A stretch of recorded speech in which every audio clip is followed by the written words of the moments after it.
Bonjour, nous sommes très heureux de vous accueillir aux grandes enquêtes scientifiques du Cœur des sciences. On dirait que la baisse de température a refroidi un peu les écoles de Montréal, donc nous aurons seulement 2 écoles en web diffusion aujourd'hui.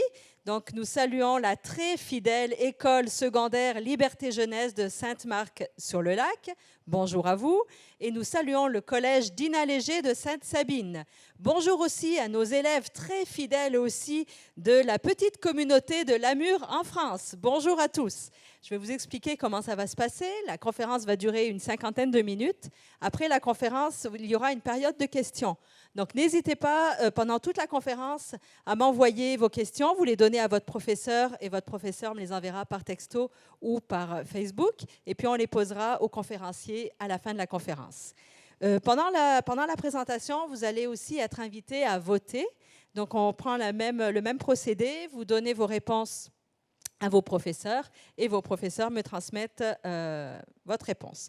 Donc, sans tarder, nous allons passer à la conférence Sentinelle des mers. Je veux vous entendre applaudir très fort depuis vos écoles et accueillir chaleureusement notre conférencier Émile Brisson-Curado. Donc, bonjour à tous. Donc, j'ai déjà été présenté. Mon nom, c'est Émile. Moi, j'ai fait ma maîtrise à McGill et mon sujet de maîtrise, c'était sur les oiseaux marins en Arctique. C'est de ça dont je vais vous parler aujourd'hui, la démarche scientifique, le projet. Mais avant de vous parler de ça, je vais vous parler un peu de comment j'en suis venu à étudier les oiseaux. Donc, je sais que vous serez bientôt amenés, vous, étudiants, à faire des choix qui vont vous amener vers un domaine plutôt qu'un autre, vers une carrière plutôt qu'un autre. Et moi, pas si longtemps que ça, j'étais quand même à votre place et j'ai dû faire des choix. Donc, revenons, avant de commencer à parler de science, revenons quelques années en arrière, quand j'avais à peu près 7 ans. Donc, quand j'avais 7 ans, moi, j'étais quelqu'un qui aimait beaucoup, qui avait un aspect un peu collectionneur. Donc, j'aimais, par exemple, les cartes Pokémon. C'est sorti quand j'étais au primaire. J'aimais collectionner, voir les différentes cartes qui existaient, essayer de les collectionner. Mais j'avais aussi un aspect qui était un peu un côté nature. Donc, j'aimais aller en campagne, j'aimais me promener dans les parcs, tout ça. Et assez rapidement, quand j'avais à peu près 7-8 ans, j'en suis venu à mélanger ces deux aspects, ces deux passions que j'avais. Et en mélangeant ça, ça a donné que je suis devenu un peu un fanatique de l'ornithologie, donc de l'observation d'oiseaux. Qu'est-ce que c'est l'observation d'oiseaux? C'est simple, tu sors la fin de semaine, par exemple, tu s'en vas te promener dans un parc avec des jumelles, ou une réserve faunique, peu importe, et tu essaies de voir le plus d'oiseaux, d'espèces d'oiseaux différentes. Donc, c'est de là que vient un peu l'aspect collectionneur. Donc, tu essaies justement de faire une liste avec le plus d'oiseaux possible. Ça peut sembler anodin là, comme passe-temps, mais en fait, c'est très, très populaire dans le monde. C'est le deuxième passe-temps le plus populaire au monde après le jardinage. Et il y en a qui sont vraiment fous là, de l'ornithologie. Il y en a qui vont passer leur vie qui vont dépenser tout leur argent pour parcourir le monde et essayer de voir le plus d'espèces d'oiseaux possible. Il n'y a vraiment pas de fin à ça. Là. Il y a environ 400 espèces, un peu plus de 400 espèces au Québec. Il y en a 10 000 dans le monde. Donc, c'est l'œuvre d'une vie d'essayer d'en voir le plus possible. Bon, moi, évidemment, j'avais 7-8 ans. J'en étais pas là, mais j'avais quand même une petite passion pour les oiseaux. D'ailleurs, juste dire que une autre des passions que j'ai, à part l'ornithologie, c'est la photo animalière. Et j'ai un peu une fierté de dire que toutes les photos d'animaux que vous allez voir dans le PowerPoint, ce n'est pas des photos que j'ai été prendre sur Google Images, c'est toutes des photos que j'ai prises. Donc ça aussi, c'est un autre des aspects de moi, une de mes hobbies. Donc voilà, j'avais 7-8 ans, j'aimais les oiseaux. Voici une photo pour le démontrer, au cas où vous ne me croyez pas. Donc ça, c'est moi, sur les épaules de mon père, pour essayer de voir un peu plus loin, par-dessus les roseaux, voir les oiseaux qu'il y a dans un étang au jardin botanique. Donc moi, j'ai grandi dans Rosemont, à Montréal, et la place pour observer les oiseaux, c'est le jardin botanique. Donc voilà, puis j'ai grandi en aimant les oiseaux. Des fois, il y avait des hauts et des bas. Des fois, j'étais plus dedans, des fois un peu moins. Mais jamais j'avais pensé qu'un jour, je travaillerais sur les oiseaux. Donc, quand j'ai fini mon secondaire, je suis allé au cégep. J'ai quand même choisi l'option sciences parce que moi, je savais quand même que j'aimais les sciences. Et les choses ont fait qu'à l'université, ben, j'ai fini par faire un bac en biologie parce que justement, j'aimais la nature et tout. Mais jamais en sachant que j'allais travailler sur les oiseaux. Jusqu'à temps où un de mes premiers travaux d'été, justement à l'université, ce fut d'accompagner une équipe de chercheurs en Arctique pour aller faire l'inventaire des oiseaux. Donc, ça, c'était une équipe de chercheurs, en fait, qui, eux, avaient comme mission de faire l'inventaire des mammifères, des plantes et des oiseaux. Et moi, j'avais été engagé dans l'équipe, une équipe d'à peu près 7, pour faire uniquement les oiseaux. Donc, moi, j'étais la personne sur les oiseaux. Il y avait quelqu'un d'autre qui faisait les plantes, quelqu'un d'autre qui faisait les insectes, quelqu'un d'autre qui faisait les mammifères. Puis, ça ressemblait à ça. Mon travail sur ce terrain-là, c'était tout simplement de marcher dans la toundra arctique avec un télescope, puis d'essayer de trouver le plus de nids d'oiseaux et identifier l'espèce et tout. Donc, c'est ça. Moi, j'ai complètement adoré ce terrain-là. Ça a été une révélation. Parce que c'était la première fois que j'étais valorisé pour faire quelque chose sur les oiseaux qui, moi, avant, je pensais que c'était juste un passe-temps, c'était un hobby. Mais non, je pouvais être valorisé, je pouvais même être payé pour faire ça. C'était wow, OK. Et une autre affaire que j'ai adorée, c'est que ça m'a permis de découvrir un nouveau milieu, qui est le milieu de l'Arctique. Donc, c'est évidemment la première fois que j'allais là. L'Arctique, c'est un milieu qui est très éloigné. Il y a très peu de gens qui ont la chance d'aller en Arctique. Et c'est un milieu qui semble, à première vue, assez désertique. Donc, c'est de la glace, c'est des roches. Il n'y a pas d'arbres, il n'y a pas d'arbustes. Il y a un peu de lichen, de mousse au sol, mais sinon, ça semble c'est plat. Il n'y a pas grand-chose. Mais quand on marche, quand on observe et qu'on est attentif, on voit en fait qu'il y a quand même beaucoup de vie en Arctique. Il y a plusieurs espèces de mammifères, mais aussi, moi, ce qui m'intéresse, c'est le plus les oiseaux. Il y a beaucoup d'espèces d'oiseaux qui réussissent malgré tout à aller, année après année, à retourner en Arctique et à faire leur nid et à survivre comme ça. Donc, ça m'avait un peu fasciné. Donc, une photo que j'aime bien qui représente un peu ça, c'est celle-ci. Donc, vous voyez en arrière le paysage désertique de l'Arctique, donc des montagnes, de la roche, de la neige. Puis, en avant-plan, ben, vous voyez des nuées d'oiseaux qui passent à travers ça. Donc, il y a des espèces d'oiseaux qui réussissent à survivre en Arctique. Et leur secret, le secret de beaucoup d'oiseaux, pas juste les oiseaux, mais aussi les mammifères en Arctique, comment ils réussissent à se nourrir et à survivre là-dedans, ben le secret vient du milieu marin. Donc, le milieu marin en Arctique, c'est un milieu qui est très productif et on peut y retrouver diverses espèces de poissons, de crustacés, de mollusques. Et c'est à la base de la chaîne alimentaire de presque tous les mammifères et les oiseaux en Arctique. Donc, ça va créer beaucoup d'énergie.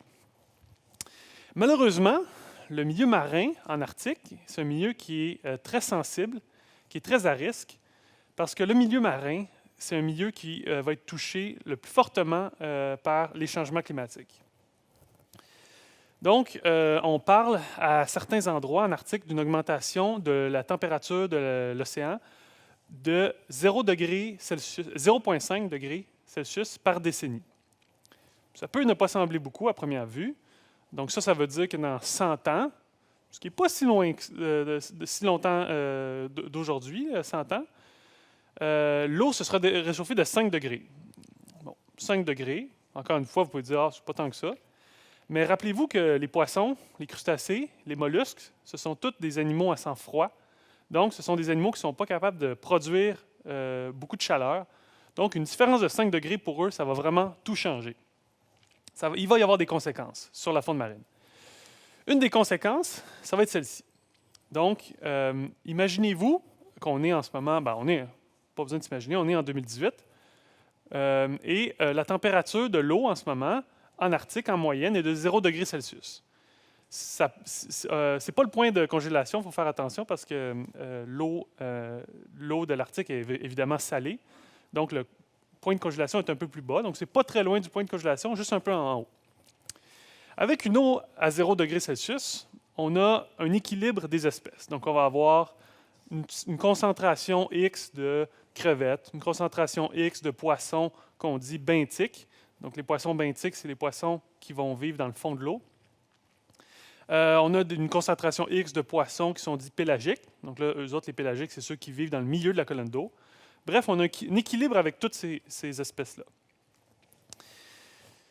Maintenant, transportons-nous en 2080, donc à peu près 60 ans d'aujourd'hui.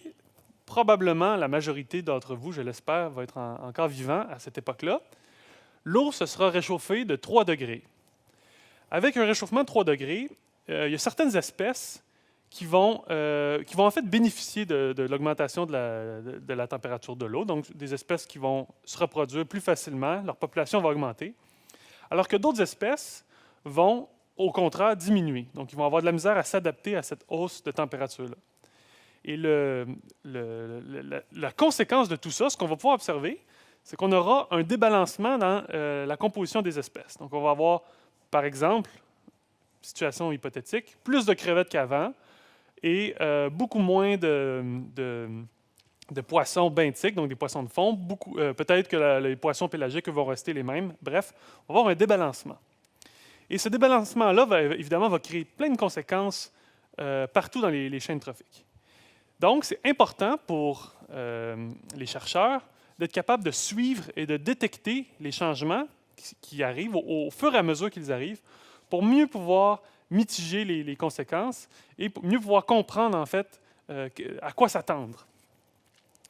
Et la façon de faire ça, la façon de suivre la taille des populations des crustacés, des poissons, c'est souvent, la méthode classique, c'est d'aller avec des bateaux de pêche scientifiques, de capturer un peu, mettre des filets, de capturer un peu tout ce qui passe et de regarder quelle est la concentration de crevettes, quelle est la concentration de poissons, et là, de faire ça, de répéter ça et de pouvoir observer ensuite les changements.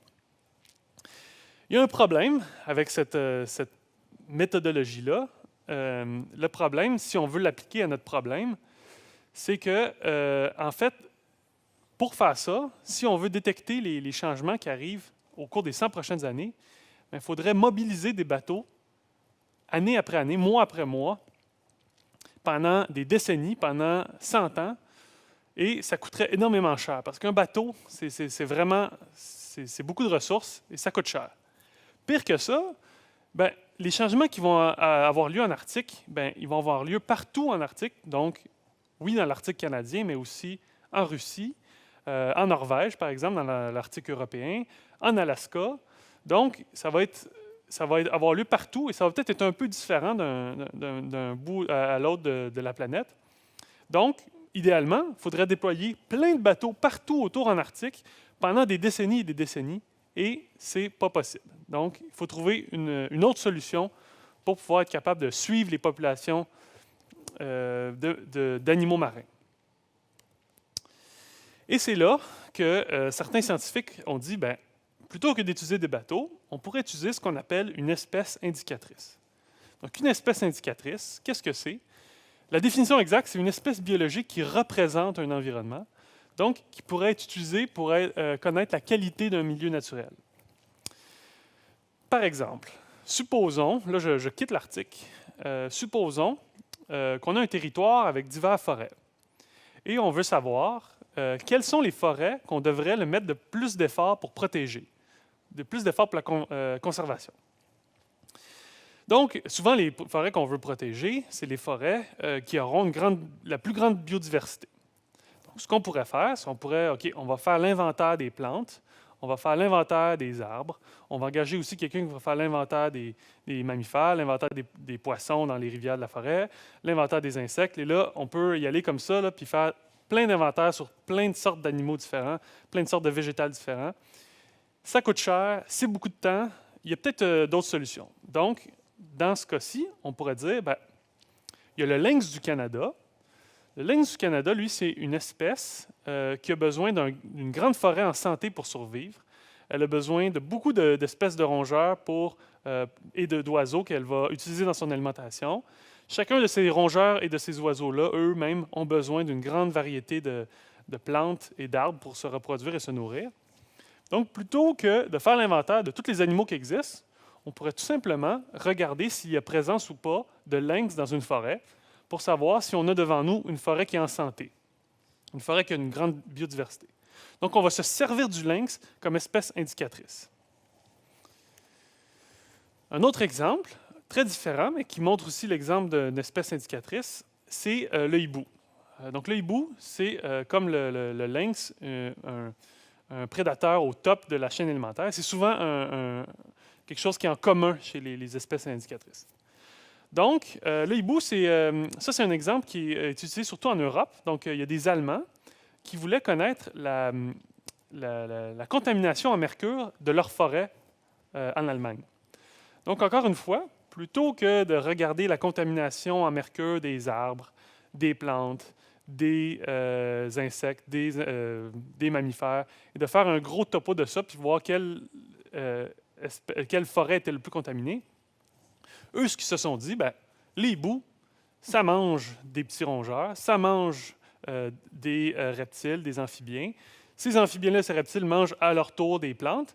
Donc, le hibou va accumuler toute la concentration de mercure des strates sous-jacentes de la chaîne alimentaire. Et la concentration en mercure du hibou va représenter un peu toute la forêt. Donc, c'est ce qu'ils ont fait. Ils ont tout simplement récolté des plumes par terre dans chacune des forêts. Ils ont regardé quelle plume était le plus contaminée et quelle plume provenait de quelle forêt. Ils ont pu identifier les forêts qui étaient le plus contaminées en mercure. Donc, encore une fois, ils ont utilisé une espèce pour connaître le milieu. Donc, revenons en Arctique. Je vous rappelle le problème. On a des espèces marines, des poissons, des crustacés, des mollusques, dont leur population va changer. Certaines vont devenir plus communes, certaines vont devenir moins communes. Et on aimerait connaître les changements qui ont lieu. Certains ont suggéré, on pourrait utiliser une espèce indicatrice, notamment les oiseaux marins. Donc, les oiseaux marins sont des prédateurs au top de la chaîne alimentaire. Ils se nourrissent déjà de poissons, de crustacés, de mollusques. Donc, on pourrait les utiliser pour connaître les changements. Comment? Donc, on revient au petit schéma. On est en 2018. On a une concentration X de poissons benthiques, de poissons pélagiques, de crustacés, ici représentés par la crevette. Et on se dit, plutôt que de tout échantillonner ces espèces-là, on a des oiseaux marins qui sont dits généralistes. Donc, les généralistes, c'est eux qui vont manger un peu n'importe quoi. La première chose qu'ils vont rencontrer, si c'est de la bonne taille, ils vont le manger. Donc, on a des espèces d'oiseaux marins qui sont généralistes comme ça et qui vont déjà, à notre place, un peu échantillonner ce qui se trouve dans l'océan. Donc, ils vont manger un peu n'importe quoi.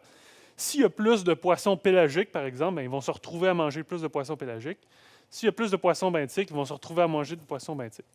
Donc, tout simplement en regardant la diète, donc l'alimentation, qu'est-ce qu'ils mangent, ces oiseaux-là, on serait capable de savoir ce qui se trouve dans l'océan.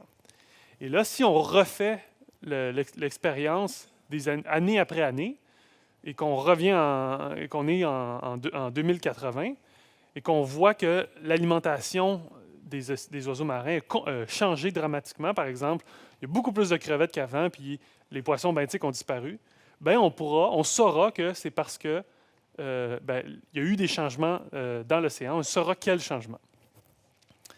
Donc voilà, et c'est ça qu'on fait un peu dans mon labo à McGill. Et nous, en fait, on s'est dit, on va identifier une espèce d'oiseau marin qui pourrait être un bon candidat pour servir d'espèce indicatrice des changements dans la faune marine en Arctique. Et l'oiseau qu'on a trouvé, qui est le meilleur candidat, il s'appelle le guillemot de Brunick. Donc, le guillemot de Brunick, c'est évidemment un oiseau marin en Arctique. C'est à peu près gros comme, on va dire, une trentaine, quarantaine de centimètres. Donc, c'est assez gros comme oiseau. Ça ressemble à un petit manchot, mais ça vole. Et ça va plonger, parfois assez profondément, pour aller trouver des proies. Ah, et là, j'arrive. J'ai une petite question pour vous. Alors, nous, on a identifié que cet oiseau-là serait peut-être intéressant comme espèce indicatrice. Et je vais vous demander pourquoi vous pensez que ce serait une bonne espèce indicatrice. Alors, est-ce que c'est parce que c'est un prédateur généraliste? Donc, est-ce que c'est parce qu'ils mangent un peu n'importe quoi? Est-ce que c'est parce que c'est une espèce qui est facile à étudier, donc par simplicité? Ou peut-être même c'est parce que c'est une espèce qui est présente partout en Arctique? Donc là, je pense que je vais vous laisser un peu de temps réfléchir et venir à une réponse. Alors, d'après l'école Liberté Jeunesse, ce serait toutes les réponses. Et le collège Dina Léger, on attend votre réponse. Répondez-moi via Facebook dans les commentaires. Ah, la réponse A, donc prédateur généraliste, et l'autre école, toutes les réponses. Donc, vas-y, Émile. OK. Ben, en fait, c'était effectivement une question piège parce que toutes les réponses étaient bonnes. Donc, techniquement, les deux écoles ont raison parce que la réponse A est effectivement bonne, mais la réponse B aussi, la réponse C. Donc, je vais vous expliquer un peu pourquoi. Donc, évidemment, le critère le plus important, c'est effectivement qu'il faut que ça soit une espèce qui est généraliste. Donc, qui se nourrisse un peu de toutes les proies dans l'océan. C'est le cas du guimauve de Brunick. Donc, elle peut se nourrir de poissons, de crevettes, de mollusques, donc de calmars. Et c'est aussi quelque chose d'autre qui est particulier avec cette espèce-là, c'est qu'elle est facile à étudier parce qu'elle vit en colonie. Donc, c'est une espèce qui va se rassembler l'été sur les falaises en Arctique par dizaines de milliers, centaines de milliers, parfois par millions, pour se reproduire.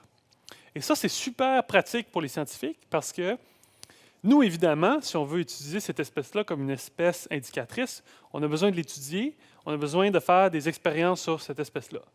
Donc, on a besoin d'une grande taille d'échantillon, on a besoin d'avoir accès à plein d'individus. Mais si les individus sont dispersés un peu partout, il y a un nid là, il y a un nid 10 km plus loin, un autre 20 km plus loin, bien, c'est beaucoup de travail pour les scientifiques d'essayer de trouver ces nids-là, d'y revenir, les capturer. C'est beaucoup de troubles.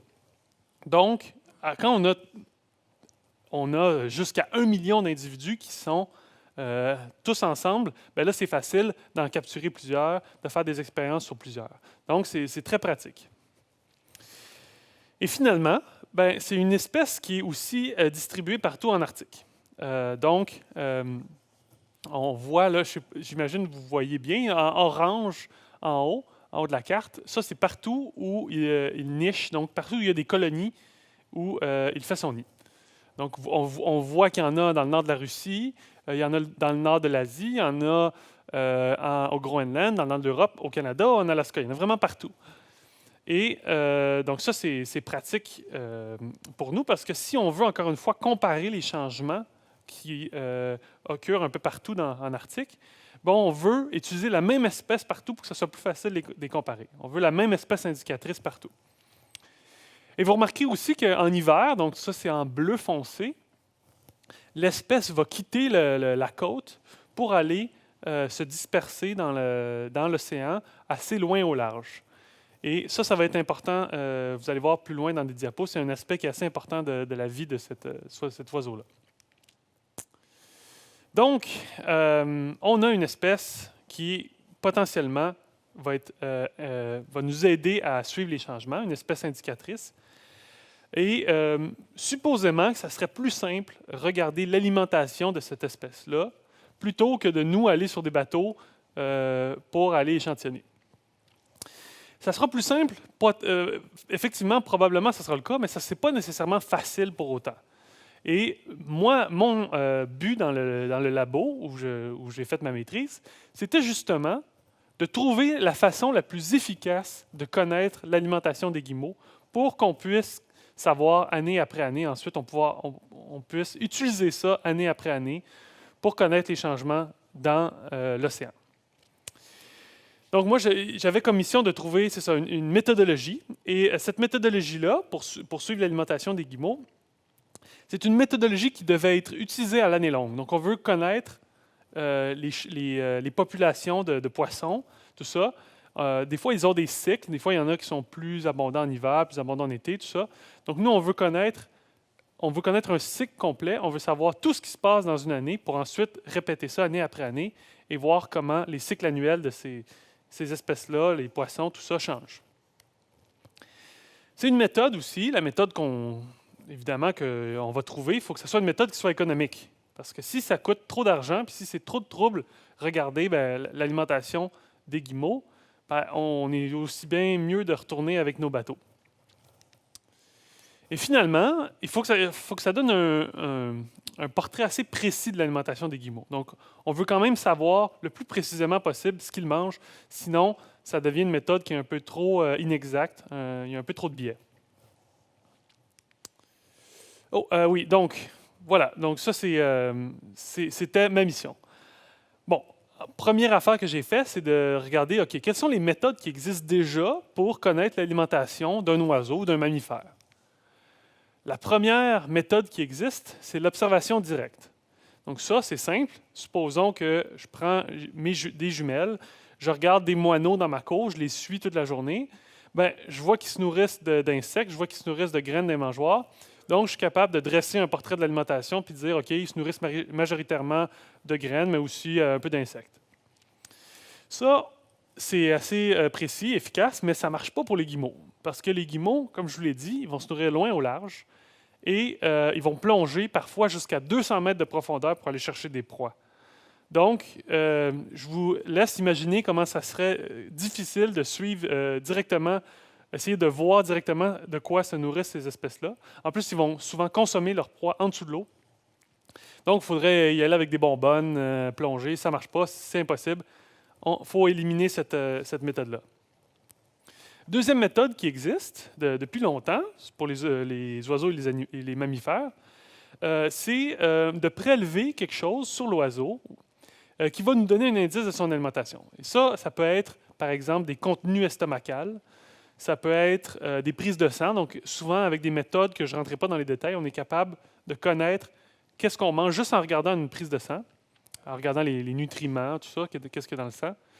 Ou, finalement, une autre chose qu'on peut faire, c'est regarder directement les excréments, les analyser, des analyses des fois génétiques. Tout ça, on est capable de savoir qu'est-ce que l'animal mange juste en regardant ses excréments. Bon, pour faire ça, la majorité du temps, tu as besoin de capturer l'oiseau parce qu'il faut que tu y prélèves quelque chose sur l'oiseau. Comme je vous l'ai dit, l'été, c'est potentiellement assez facile de faire ça parce que les oiseaux sont tous rassemblés sur la falaise. Donc, on peut en capturer, on peut prélever tout ce qu'on veut sur les oiseaux, puis on sera capable de le voir. Par contre, l'hiver, et on veut aussi connaître l'alimentation des guimeaux l'hiver c'est plus difficile parce que, comme on le voyait sur la carte tantôt, ils vont se disperser, puis vont être partout dans l'océan. Puis, ça va être très, très difficile de les capturer à ce temps-ci de l'année. Donc, ces méthodes-là seraient bonnes seulement en été. Et nous, on ne veut pas ça. Nous, on veut une méthode qui soit à l'année longue. Donc, il faut éliminer cette méthode-là. Donc, qu'est-ce qu'il nous reste comme option? Bien, dans notre labo, on s'est dit on pourrait utiliser des petites caméras miniatures pour voir directement, on pourrait attacher ça sur les guimeaux. Ce seraient des caméras qu'on mettrait sur leur dos, qui seraient résistantes à l'eau. Et on pourrait nous voir directement qu'est-ce qu'ils mangent. Donc là, j'en ai amené une. J'ai oublié ça dans mon sac. De toute façon, je pense que vous ne pouvez pas me voir. Donc, c'est pas... Je le montrerai à la fin. OK. Donc, c'est vraiment des petites caméras. Là, c'est quelques centimètres de haut. Donc, qui nous permettraient de voir directement les proies qu'ils attrapent. Donc, c'est ça. C'est ce qu'on a fait. On a fait venir... on a commandé quelques-unes de ces caméras pour les tester, pour les mettre sur des guimeaux. Et la prochaine étape, évidemment, c'était d'aller dans une colonie de guimeaux et les installer. Et c'est ce que j'ai fait, donc sans surprise. On était sur une île qui s'appelle Coates Island. Coates Island, c'est une île, c'est assez gros comme île, c'est 100 km de large. Donc, si vous regardez une carte monde, même à faible résolution, vous pouvez voir facilement cette île-là. Mais c'est une île qui est entièrement, il n'y a aucune trace de civilisation sur cette île-là. Donc, il n'y a pas d'habitation permanente. Il n'y a vraiment personne qui habite sur cette île-là. C'est entièrement sauvage. C'est que de la toundra. Donc, pour aller là, il a fallu aller d'abord avant à la capitale du Nunavut. Donc, ça, c'est l'île que je vous montre. Ça appartient au Nunavut, là, qui est évidemment au nord du Québec, qui est en Arctique. Donc là, il a fallu aller en premier à Iqaluit, qui est la capitale du Nunavut. Et ensuite de ça, il a fallu prendre un petit avion privé qui, lui, est un peu polyvalent, il est capable d'atterrir un peu n'importe où. Et il a volé jusqu'à cette île-là. Il a atterri sur la plage directement. Et il nous a débarqué. La première année que j'ai été là, on était 4. Je suis retourné une année suivante, on était 7. Donc, il nous débarque, les membres de l'équipe scientifique. Il nous débarque nos affaires personnelles, nos matériels scientifiques et, très important, de la nourriture pour les 3 prochains mois. Parce que pendant 3 mois, on n'aura évidemment pas de contact beaucoup avec l'extérieur. Donc, le réseau cellulaire rentre évidemment pas. On n'aura pas de ravitaillement. Donc, il faut vraiment qu'on ait tout pour survivre pendant 3 mois. Donc, une fois qu'ils nous débarquent, là, on bouge vers une petite cabane de survie qui a été construite par Environnement Canada dans les années 80. Donc, c'est une vieille cabane. C'est drôle parce que la 2e année où j'ai été, ça a donné qu'ils ont envoyé, Environnement Canada a envoyé une équipe pour reconstruire la cabane. Donc, la 2e année, j'étais là, j'avais une belle cabane neuve. Mais malgré tout, c'est une cabane, donc, évidemment, qui n'a pas d'eau courante, pas d'électricité, c'est-à-dire, il n'y a pas d'électricité qui est attachée à cette cabane-là, mais nous, on amenait des panneaux solaires pour, évidemment, recharger notre matériel scientifique. Et, il n'y a pas de chauffage, évidemment, ça va de soi. Donc, pendant 3 mois, on va vivre très simplement dans une petite cabane comme ça. La petite cabane est située en haut de la falaise. Donc, je pense que vous voyez ma petite souris ici. Ça, c'est la petite cabane que je vous ai montrée il y a 2 secondes. Et ici, on a la falaise qui contient la colonie de guimeaux. Donc ça, c'est une falaise. Tout ce qui est blanc, en fait, ça a été coloré par le guano des oiseaux. Donc, partout où c'est blanc, c'est rempli d'oiseaux. Ça ne paraît pas, là, mais c'est vraiment rempli d'oiseaux. Et chaque jour, on descendait dans cette falaise-là pour capturer les oiseaux. Et la colonie à Côte-Salène est d'à peu près 30 000 individus qui vont nicher. Et il y a des individus aussi qui ne vont pas nicher, donc probablement qu'il y a plus de guimeaux que 30 000, là, mais il y a à peu près 30 000 nids.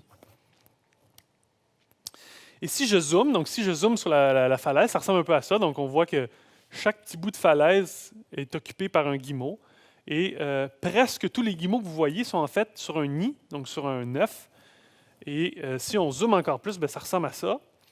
Donc, je dis un nid, mais en fait, c'est très simple. Ils vont tout simplement pondre un œuf sur la falaise et ils vont s'asseoir dessus pendant le temps de l'incubation.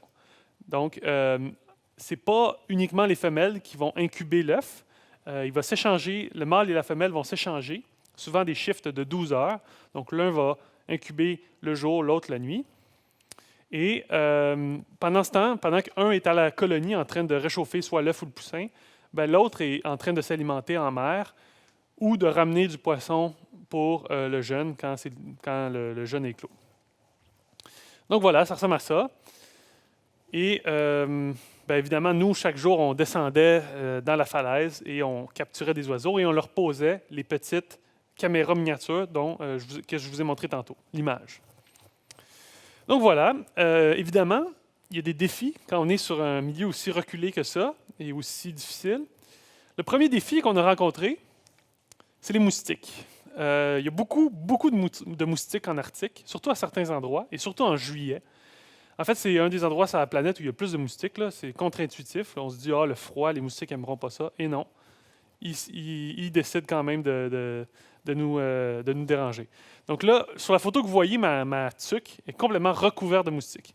J'ai une autre photo là, qui me montre de profil. Donc vous voyez, partout où vous pouvez mettre les yeux, même dans les airs, il y a toujours un pixel qui est occupé par un moustique. Là. Il y en a vraiment partout. Là. Et évidemment, c'est achalant, on n'aime pas ça. On est obligé de mettre des filets parce qu'évidemment, ça ne serait pas vivable sans ça. Mais on est capable de survivre. Donc, à ce niveau-là, c'est un défi, mais on s'y fait. Par contre, il y a un défi qui est un peu plus grand qu'on a eu à relever, surtout dans le premier été de terrain, et ce sont les ours polaires. Donc, on est sur une grande île en Arctique, il n'y a pas de chasseurs, il n'y a personne, il n'y a rien. Les ours prospèrent. La première année où on était là, il y avait particulièrement beaucoup d'ours. Donc, on en voyait autour de notre campement plus de 2 par jour, différents. Donc, il y en a qui passaient tout le temps. Et des ours, évidemment, c'est le plus gros. L'ours polaire, c'est le plus gros ours de la planète. Un des plus gros prédateurs, il me semble, c'est le plus lourd de la planète. Et c'est aussi l'ours le plus dangereux dans le sens où c'est celui qui va le plus souvent considérer l'homme comme une proie. Donc, il y a des dangers très sérieux associés à l'ours polaire. Et souvent, en plus, il est attiré par les odeurs qu'on dégage, tout ça, donc on va les voir souvent tourner autour de notre campement. Donc, lui, que je vous ai montré, c'était un gros ours. Lui, il est un peu plus petit, c'était un ado qui tournait autour de notre campement et qui essayait de rentrer dans notre cuisine pour essayer de manger ce qu'il y avait dedans. Donc, c'est un peu un problème pour nous parce qu'évidemment, quand il y a un ours qui tourne autour du campement, il faut arrêter tout ce qu'on fait, il faut arrêter les prises de données scientifiques. Il faut essayer de dealer avec l'ours, essayer de le faire s'éloigner, tout ça, parce que c'est un danger pour nous. Et pour plusieurs raisons, il faut l'éloigner. En fait, la première année, c'est tellement été un problème, les ours, qu'on a dû mettre fin, on craignait un peu trop pour notre sécurité, on a dû mettre fin à la saison de scientifiques plus tôt que prévu. Donc, on a arrêté après 25 jours et on s'est dit, on quitte, c'est trop dangereux, mais on ne va pas arrêter de prendre des données scientifiques pour autant. On va juste changer de place. Donc, c'est ce qu'on a fait. Donc, on est passé de Coats Island, qui est à la Flèche Rouge, et on a été sur une autre île qui est tout petite. Donc, vous ne voyez pas sur la carte, mais ce sera au bout de la pointe de la flèche. Une île qui s'appelle Diggs et qui est située tout près de la côte, l'extrême côte nord du Québec. Donc, ça ressemble à ça. C'est une île donc beaucoup plus petite. Elle est 7 km de long. C'est très beau, les paysages là-bas. Donc, c'est très scénique. Il y a des belles chutes. Les falaises sont beaucoup plus hautes. Donc, l'autre, les falaises, c'est à peu près 150 mètres. Celle-là, on est beaucoup plus haut que ça. Là, je pense que c'est 400 mètres, la hauteur de la falaise. Et on est tout proche du Québec. Si vous voyez dans le coin droit, il y a une pointe de terre. Ça, c'est le Québec. Donc, on est au Nunavut. On est sur une île. On est en Arctique. Mais on voit le Québec de l'île. Et, avantage, il n'y a pas beaucoup de moustiques sur cette île-là. Mais un plus gros avantage, il n'y a pas d'ours polaire. Donc ça, on est content. On peut retourner, vaquer à nos occupations, capturer des guillemots et leur mettre des caméras. Donc, il y a une île, sur cette île-là, il y a une colonie beaucoup plus grosse de guillemots. Donc, c'est 400 000 nids qu'il y a sur cette île-là. Par contre, il y a un autre défi. Donc, on quitte certaines difficultés pour en retrouver une autre. C'est que c'est une falaise qui est très, très à pic, beaucoup plus à pic que l'autre, et qui est plus friable. Donc, les roches vont plus tomber. Ce qui fait qu'on doit faire beaucoup plus d'escalade pour attraper les guillemots. Donc, ça, c'est une photo de moi qui est en train d'essayer d'attraper un guillemot. Donc, je ne l'ai pas dit, mais en fait, pour attraper les guillemots, ce qu'on utilise, c'est un long bâton avec un lasso au bout. Et on va directement attraper les guillemots comme ça sur leur nid. On va les remonter, on va leur mettre les caméras. Et ensuite, on va les relâcher. Ils vont revenir à leur nid par eux-mêmes. Donc, voilà. Donc, on retrouve un autre défi qui est l'escalade. Par contre, on a réussi malgré tout à faire ce qu'on voulait. On a réussi à mettre des caméras et à obtenir des vidéos. Donc, je vais vous montrer une de ces vidéos-là. Ce que vous allez voir, c'est...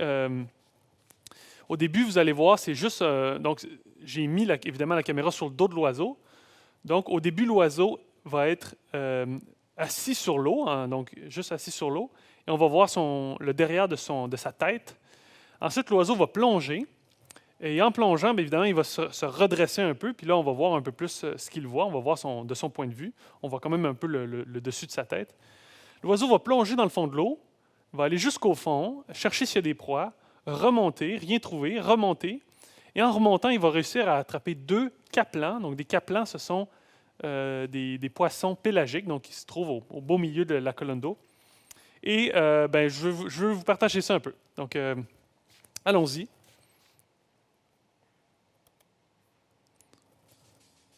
Oh, pas de son. Voilà. Ça, c'est l'oiseau, il plonge.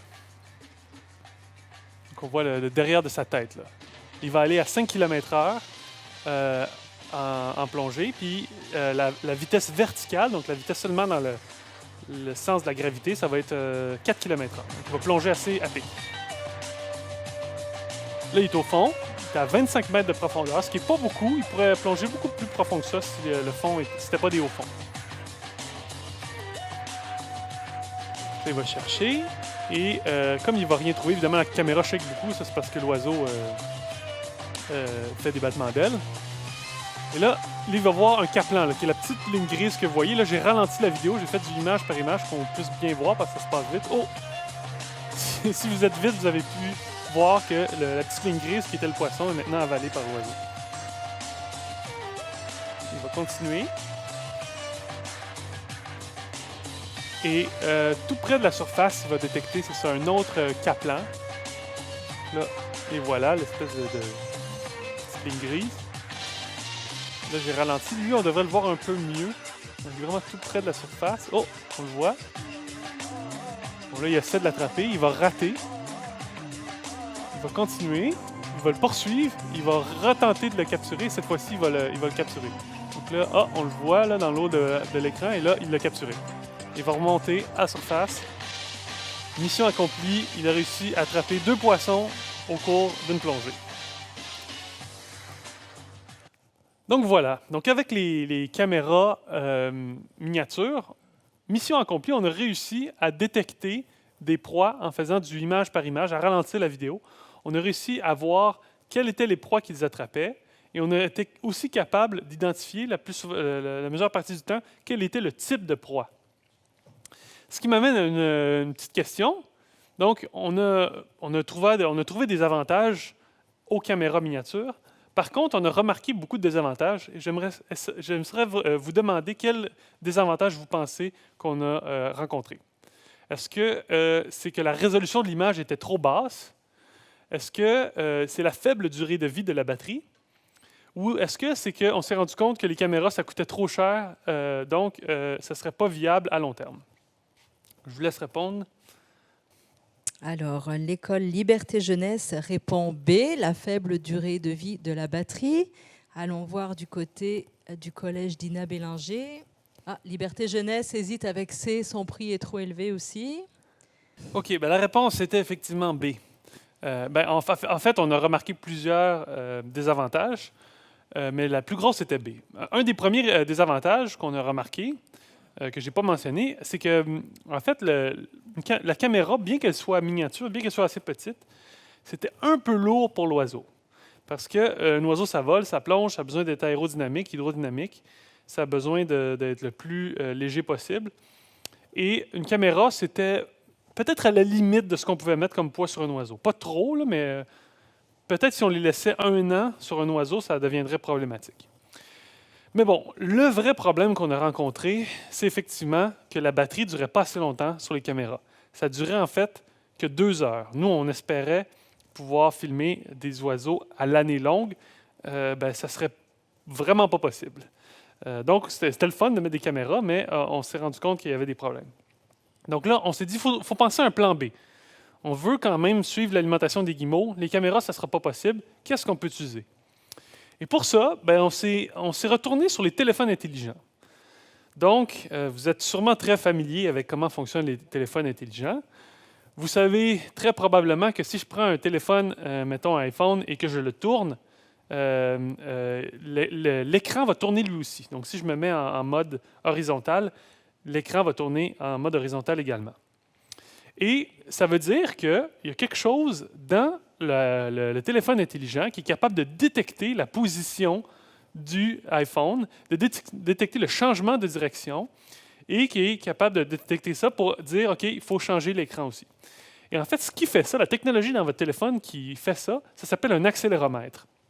Donc, un accéléromètre, c'est une toute petite puce qui est capable de détecter les changements de direction dans un axe tridimensionnel et qui est capable de faire un OK, est-ce qu'il y a une accélération vers la gauche, vers la droite? Est-ce qu'on est orienté différemment? Donc, il est capable de détecter ça.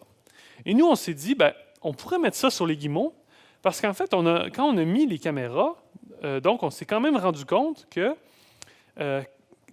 quand il attrapait une proie, déjà, il créait une accélération. Le guillemot accélérait, donc on pourrait détecter quand l'oiseau capture une proie en détectant les changements d'accélération.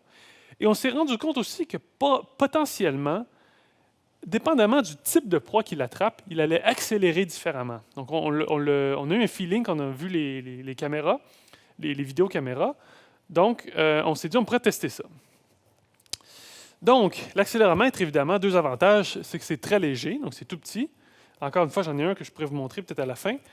Et ça peut durer en continu pendant des semaines. Donc, ça ne prend vraiment pas beaucoup de batterie. Aussi, ce qu'on s'est dit qu'on pourrait faire, ben, OK, ça peut durer des semaines, mais si on programmait les accéléromètres pour seulement qu'ils s'activent quand l'oiseau est en plongée, ben, on pourrait économiser de la batterie puis potentiellement faire durer la batterie pour que ça dure 1 an au complet, pour qu'on ait un cycle complet. Pour qu'ensuite, quand ils reviennent à la colonie, on puisse les attraper et recharger la batterie.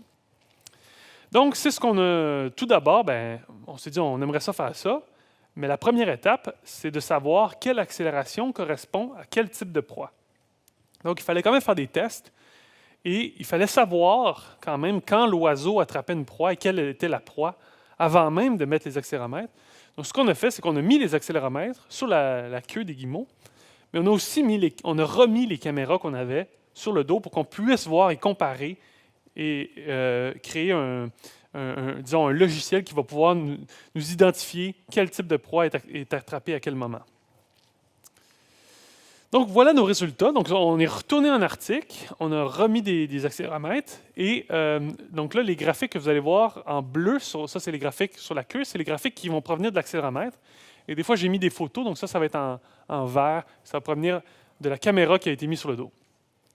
Donc, premier constat, on met des accéléromètres, et ce qu'on se rend compte, c'est quand l'oiseau est dans le fond de l'eau, je ne sais pas si vous avez remarqué sur les caméras, mais l'oiseau va battre un peu quand même des ailes. Ça, c'est parce qu'un oiseau, ça flotte. Donc, pour rester dans le fond de l'eau, il a besoin de battre des ailes pour se pousser au fond de l'eau.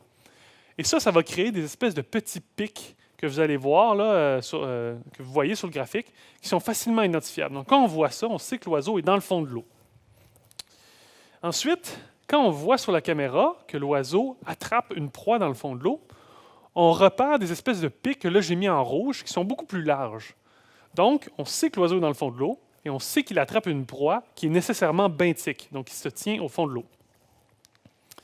Ensuite, quand l'oiseau remontait et qu'il attrapait, par exemple, des petites proies qui ne bougent pas beaucoup, donc des proies comme des crevettes, donc en remontant, il se laissait glisser, il se laissait remonter, parce que ça flotte, évidemment, il se laissait remonter, donc il n'y avait pas les pics que vous voyez tantôt, là, c'est plus, ce qui est en noir, là, c'est beaucoup plus plat. Par contre, quand il attrapait une petite proie qui est pélagique, donc qui se tient au milieu de la colonne d'eau, il y avait des petits pics que vous voyez en rouge. Évidemment, là, j'ai mis une photo d'une crevette. Là, quand il en attrapait une, c'est ce qu'on voit. Et finalement, comme dans la vidéo, quand il attrapait une grosse proie comme un poisson qui est pélagique, bien là, évidemment, en noir, vous avez évidemment quand il fait juste remonter, c'est assez plat. Et en rouge, vous voyez qu'il y a une très grosse accélération, donc un gros pic dans l'accélération, qui lui va se traduire par la capture de la grosse proie. Donc, si je résume, avec l'accéléromètre, on est capable de savoir, 1, quand il attrape une proie, donc en détectant des pics, et 2, quel est le type de proie. Donc, est-ce que c'est une proie benthique? Est-ce qu'il est dans le fond et qu'on voit des petits pics? On voit des pics larges entourés de petits pics. Est-ce qu'il est en train de remonter? Est-ce que c'est une proie pélagique comme une petite proie comme une crevette? Est-ce que c'est une grosse proie pélagique comme un poisson? Donc, on était capable d'identifier le type de proie. Donc, si je reviens à mon graphique, si on mettait des accéléromètres sur les guillemots, et aujourd'hui, on serait capable de savoir, OK, quel est le nombre de proies qu'ils attrapent qui sont des proies pélagiques, le nombre de proies benthiques, le nombre de crustacés. Et si on refaisait ça après année, on serait capable de savoir, bon, ben, en 2080, là, est-ce qu'il attrape plus de proies pélagiques, plus de proies benthiques, etc. On serait capable de connaître l'alimentation du guillemot et d'ainsi connaître les changements dans l'océan. Il y a quand même des défis associés aussi aux accéléromètres. Le premier, c'est que la batterie dure plus longtemps qu'une caméra, mais ce n'est pas tout à fait encore assez long pour que ce soit une année. La technologie est bientôt rendue au point où on pourra mettre des accéléromètres qui peuvent durer 1 an. Donc, on n'est pas tout à fait là. C'est un petit défi. Un autre problème qu'on a, c'est qu'évidemment, si on attache des accéléromètres sur les... Pour l'instant, ce qu'on a fait, c'est qu'on les a attachés sur les plumes de la queue. Mais si on les laissait à l'année longue, ben, les oiseaux perdent toutes leurs plumes à la fin de l'automne pour les renouveler. Donc, on perdrait l'accéléromètre à ce moment-là. Mais on aurait une solution assez facile, ça serait de les mettre sur les pattes plutôt, parce que les pattes, évidemment, ça reste comme ça. Mais il faudrait refaire les expériences cette fois-ci en mettant les accéléromètres sur les pattes pour voir si l'accélération est similaire à celle qui est détectée sur la queue. Mais bon, potentiellement, ça serait assez similaire.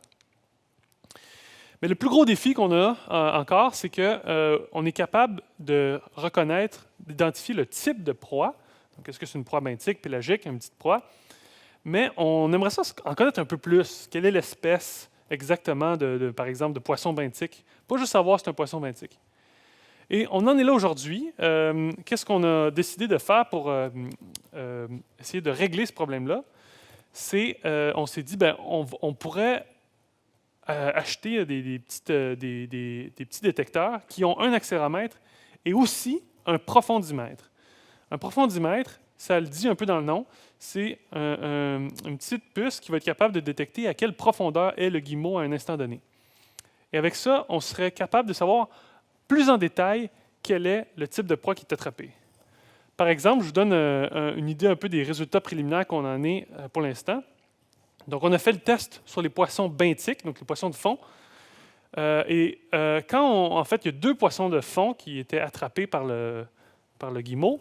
Un s'appelle des triglops et l'autre s'appelle des cotoïdés. Donc, les noms ne vous disent rien, mais c'est des poissons de fond avec des espèces de nageoires sur le côté comme ça.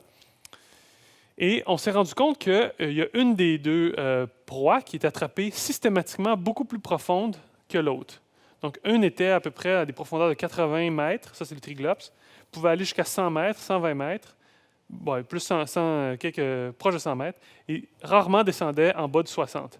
Alors que les cotoïdés, eux, étaient plus souvent attrapés autour des 50 mètres de profondeur. Donc, en sachant qu'il attrape une proie de profondeur, en regardant l'accéléromètre, et en sachant à quelle profondeur il a été, donc, on serait capable de connaître plus en détail l'espèce qui est attrapée. Et voilà, donc en résumé, on est rendu à mettre sur des guimauves des technologies qui sont de plus en plus avancées. Et espérons-le, un jour, on serait capable d'avoir un portrait très précis de l'alimentation des guimauves, à faible coût, et on pourrait laisser ça année après année sur les guimauves et connaître comment change l'environnement aquatique en Arctique. Donc, merci beaucoup de votre écoute et j'espère qu'il y a un peu de temps pour les questions. Merci beaucoup, Émile. Je vais commencer par poser une question moi-même et puis ça laissera le temps aux 2 écoles de nous en envoyer d'autres. J'aimerais savoir comment tu récupères les petits appareils que tu fixes sur les oiseaux. OK. Effectivement, quand on attache des technologies sur les oiseaux, on veut ensuite les récupérer. Nous, ce qu'on a fait, on les a récupérés seulement quelques jours plus tard. Donc, c'est assez simple. On revient, on sait que l'oiseau va être sur son nid un jour ou l'autre. Des fois, ça va être son partenaire, mais des fois, ça va être l'oiseau d'intérêt. Donc, on a juste à attendre proche du nid, puis on peut le capturer. Par contre, plus tard, évidemment, on voudra laisser des technologies à l'année longue, donc les laisser 1 an sur les oiseaux, et quand même être capable de les récupérer soit l'accéléromètre, tout ça, pour pouvoir le recharger, évidemment, le remettre sur l'oiseau et être capable de récupérer les données. Et comment on serait capable de rattraper un oiseau après 1 an? Ça donne que les guimauves sont très, très fidèles à leur nid. Donc, ils vont à leur nid et à leur partenaire aussi. Donc, ils vont revenir année après année au même endroit, sur la même falaise, avec le même individu, niché avec le même individu. Et c'est vraiment là, presque au centimètre près. Donc, ça va être très facile pour nous. Si on a trouvé un endroit dans la falaise, si on a attrapé un oiseau à cet endroit-là, on sait que dans 2 ans, 3 ans, l'oiseau va toujours revenir là, puis on va être capable de l'attraper. Et un oiseau, ça peut vivre très longtemps, ça peut vivre jusqu'à près de 40 ans, les guimauves. Donc, on peut laisser ça là, très longtemps sur les oiseaux. Alors, j'ai une question de l'école Liberté Jeunesse. Quelle espèce est la plus en danger? Alors, j'imagine qu'on peut parler des oiseaux marins. Parmi ces oiseaux marins, lesquels sont plus en danger? Ou peut-être c'est les animaux aquatiques, peut-être? Vas-y, dans les 2 ce que tu veux. OK. J'imagine que c'est les animaux aquatiques. Donc, quel changement on espérerait trouver? Quelles espèces vont être le plus en danger, vont le plus changer dans l'océan? C'est une question qui est difficile, en fait, et on ne le sait pas. On a très peu d'informations pour l'instant. Il y a une espèce, la morue, vous connaissez sûrement la morue.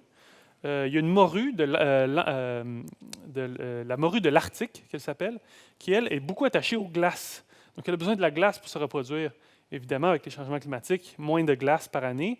Donc, cette espèce-là risque de diminuer, être poussée de plus en plus au nord, et quand il n'y a plus de glace, ben, peut-être disparaître. Donc, un des changements qu'on risque d'observer en regardant l'alimentation des guimeaux, c'est une disparition de la morue dans l'alimentation du guimauve. Ça, c'est quelque chose qu'on s'attend à observer. Mais sinon, on ne le sait pas. C'est pour ça qu'on a besoin de plus d'informations en regardant les guimauves.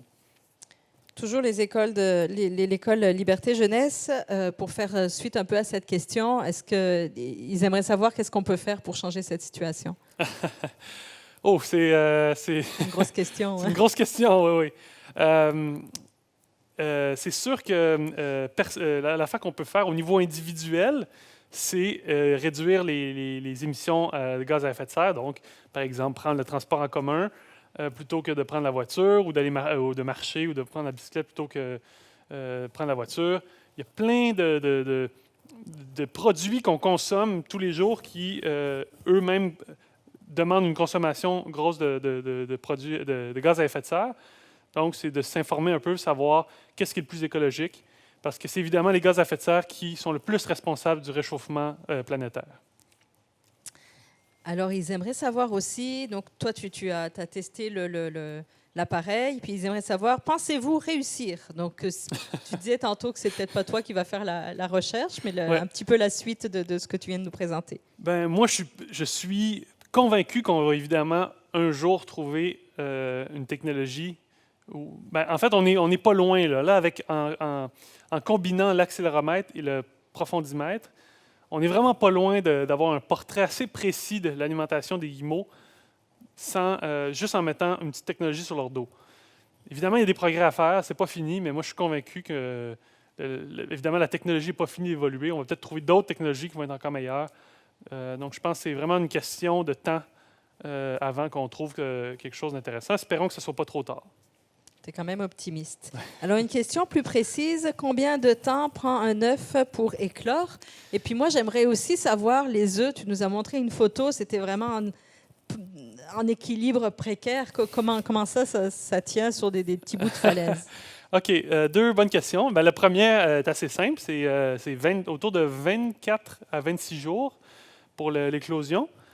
Ensuite, le poussin va rester une quinzaine, vingtaine de jours sur la falaise avant de sauter littéralement de la falaise. Il ne s'est même pas encore volé, puis il va sauter de la falaise, il va planer un peu, il va atterrir dans l'eau, il va finir de grandir en haute mer avec son père, avec son papa, donc avec le mâle. Et pour l'autre question, je vais revenir à la photo. J'espère qu'on peut le voir. On ne peut pas beaucoup le voir parce que l'œuf est caché à moitié, mais un œuf de guimauve, ce n'est pas rond, arrondi comme celui d'une poule. Ça va vraiment être conique. Donc, la pointe va être assez pointue. Et cette forme-là, ça fait que si on met, on le met par terre, mettons cet œuf-là, puis on le roule, il va tout le temps tourner autour de la pointe. Donc, l'œuf, si il est laissé à lui-même, va jamais, ou moins souvent, rouler et déballer la falaise. Il va plutôt rester sur le bout de la falaise et il va rester sur lui-même. Ça, c'est dans le cas, évidemment, où l'adulte perd l'œuf ou n'est plus sur son œuf pendant un moment X de temps. C'est ce qui va se passer. Par contre, les guimauves ne sont pas fous. Ils sont très, très minutieux et ils prennent beaucoup de précautions quand ils changent d'un partenaire à l'autre. Ils vont rester sur leur œuf vraiment très solidement. Donc, c'est pour ça d'ailleurs qu'ils sont très faciles à attraper parce qu'ils vont vraiment rester sur leur œuf, ils ne vont pas bouger. Donc, ça réduit évidemment les risques que l'œuf tombe. Alors, tantôt, tu as expliqué que le mâle et la femelle s'alternaient pour aller manger. Donc, on a une question sur combien de temps l'oiseau peut rester dans l'eau? Combien de temps il part en mer ou en dessous de l'eau? Parce que je vais répondre aux deux, en fait. En dessous de l'eau, ça peut être le maximum qu'on a détecté, c'est 6 minutes. Donc, ça va rester 6 minutes en dessous de l'eau en continu. Là, donc, il va plonger pendant 6 minutes. Si on parle de combien de temps il va rester en haute mer avant de revenir à la colonie, s'échanger avec son partenaire, sur certaines colonies, ça peut être plusieurs jours d'affilée. Normalement, c'est 12 heures, donc il va revenir après 12 heures et échanger. Mais sur certaines colonies, ça peut aller jusqu'à 2-3 jours. Donc, le partenaire va vraiment partir longtemps, aller pêcher, puis l'autre va rester pendant 3 jours, bête sur son œuf, à ne pas bouger. Puis, à un moment, il va revenir, ils vont s'échanger. Beaucoup de patience. Alors, je pense qu'on n'a plus de questions de l'école Liberté Jeunesse. Eux, c'est les champions des questions. Je crois qu'on a perdu Dina Bélanger en chemin. Alors, dernière vérification. Donc, on va saluer tout le monde. Merci aux écoles qui ont participé à cette web diffusion. Merci beaucoup, Émile, pour cette présentation très claire et très intéressante. Ça me fait plaisir. Alors, à bientôt pour une autre grande enquête scientifique. Merci.